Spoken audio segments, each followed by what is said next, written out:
brought to you by Silver Pumps.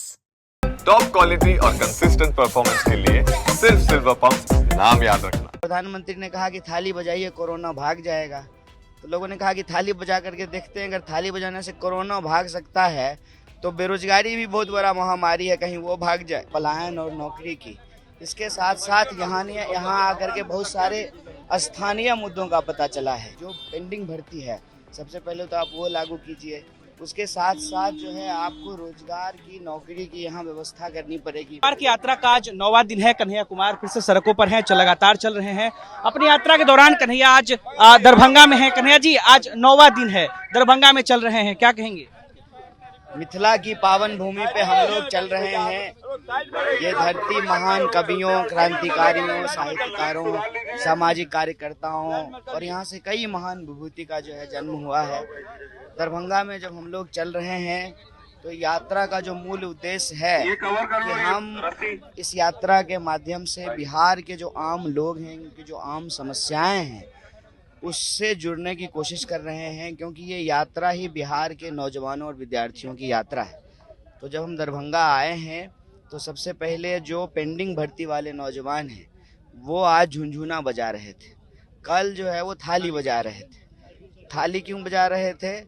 तो प्रधानमंत्री ने कहा कि थाली बजाइए कोरोना भाग जाएगा, तो लोगों ने कहा कि थाली बजा करके देखते हैं, अगर थाली बजाने से कोरोना भाग सकता है तो बेरोजगारी भी बहुत बड़ा महामारी है, कहीं वो भाग जाए। थाली बजाने से भागा नहीं, तो आज जो है झुनझुना बजा रहे थे। सरकार जो है नौकरी के नाम पे विद्यार्थियों को झुनझुना दे रही है, और जो नेताओं के बच्चे हैं उनको तो सब कुछ मिल रहा है, लेकिन आम परिवार के बच्चों को कुछ नहीं मिल रहा है।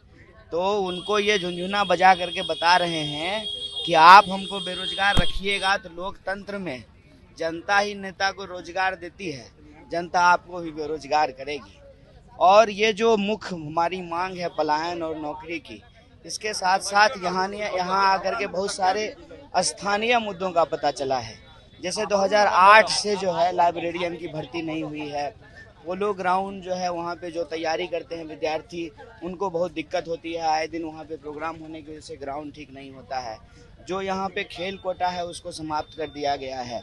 जो दिव्यांग विद्यार्थी हैं वो आकर के अपना मुद्दा बताए कि जो है डोमिसाइल नहीं होने की वजह से जो है हम लोगों को रोजगार जो है बिहार सरकार के अंदर नहीं मिल पा रहा है। इसके साथ साथ जो है इस इलाके के जो लोग हैं, चाहे वो किसान हो, मजदूर हो, अपना सवाल उठाए। आज प्रेस कॉन्फ्रेंस के माध्यम से हम लोग जो वित्त रहित शिक्षक हैं उनका सवाल उठाया है।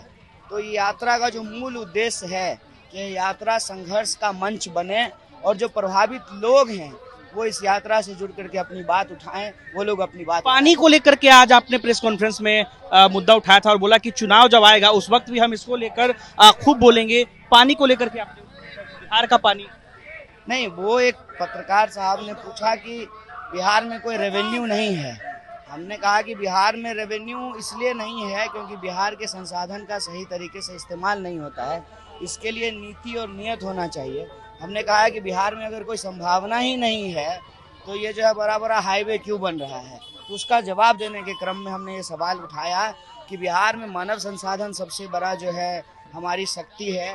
उसके साथ साथ जल आने वाले दिनों में बहुत महत्वपूर्ण, ऑलरेडी महत्वपूर्ण है और महत्वपूर्ण होगा, क्योंकि दुनिया भर में पीने के पानी की कमी हो रही है, ग्राउंड वाटर की कमी हो रही है।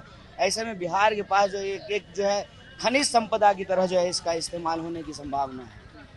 क्या इसको लेकर के आगे चुनाव में मुद्दा बनाएंगे आप, पानी को लेकर? तो चुनाव जब आएगा तब चुनाव की बात करेंगे। 9वां दिन है, 9 दिन से लगातार चल रहे हैं। चलने को लेकर बताइए, 9 दिन से आप लगातार चल रहे हैं, क्या थक नहीं रहे कन्हैया कुमार?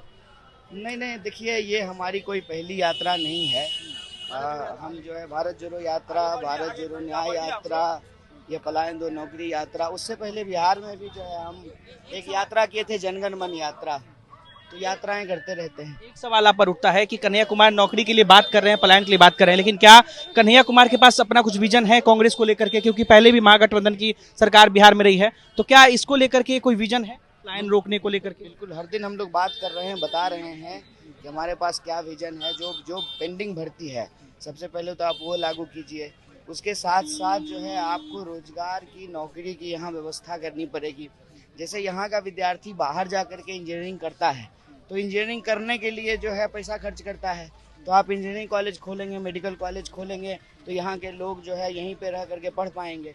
फिर हम गुड़गांव में बैठ करके, हम जो है बेंगलोर में बैठ करके अमेरिका के लिए जो है ऑनलाइन काम करते हैं, तो वो काम तो दरभंगा में बैठ करके भी की जा सकती है, पटना में बैठ करके भी किया जा सकता है, यहाँ भी कॉल सेंटर बन सकता है। तो हमारे पास मानव संसाधन है, हमको बस जो है इंफ्रास्ट्रक्चर और सामाजिक सुरक्षा देने की जरूरत है। अपने आप जो है पलायन का जो सबसे बड़ा कारण है रोजगार, पलायन का जो सबसे बड़ा कारण है स्वास्थ्य की व्यवस्थाएं, पलायन का जो सबसे बड़ा कारण है शिक्षा की कमी, उसको अगर बेहतर कर देंगे तो पलायन अपने आप रुक जाएगा। आप अगर आज दरभंगा आए हैं तो एक बार जाकर के आप डीएमसीएच देख लीजिए, डीएमसीएच का हॉस्टल देख लीजिए, आज वहाँ जो है विद्यार्थी किन परिस्थितियों में रहते हैं। आप मरीजों का हालत देख लीजिए। हम जो कह रहे हैं उसमें तो सच्चाई है ना। राहुल जी जब एम्स के सामने क्षेत्र से 3 मंत्री हैं बिहार सरकार में, जीवेश मिश्रा हैं, संजय सरावगी हैं, मदन सैनी भी हैं। नहीं, ये आप जीवेश मिश्रा जब मिलेंगे तब उनसे पूछिएगा, उनकी बात उनसे पूछिए। हम तो बस हकीकत बयान कर रहे हैं, हमको किसी के ऊपर जो है टीका टिप्पणी नहीं करना है। जब राहुल जी एम्स के बाहर गए रात में, जो कड़कड़ाती ठंड थी, तो वहाँ पे कौन लोग मिले? बिहार के ही लोग मिले। तो किसी भी बिहारी को बिहारी होने के चलते उसको दुख तो होगा ना।